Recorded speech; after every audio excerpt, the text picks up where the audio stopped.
第8届U12世界杯小棒锦标赛伫台南亚太国际棒球训练中心小棒子球场举行开幕典礼，由世界小棒英雄曾伟恩担任开球嘉宾。市长黄伟綽宣布为期9天的赛事正式展开，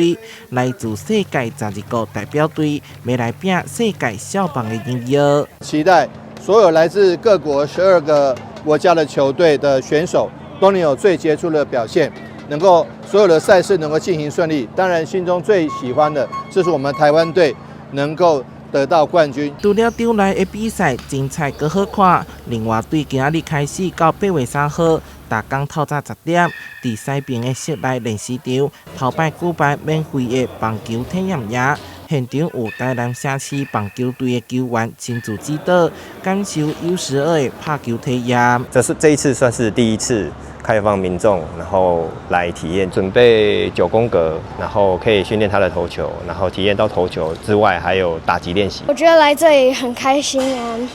想要体验看看，因为我很久都没有打棒球了。体育球星周思琪嘛带着家己的囡仔来耍，中华国小棒球队嘛是难得来到练习场。这个活动无年龄限制，欢迎亲子家庭把握时间前往体验，同时进入比赛场地替中华队加油打气。台南新闻社会采访报道。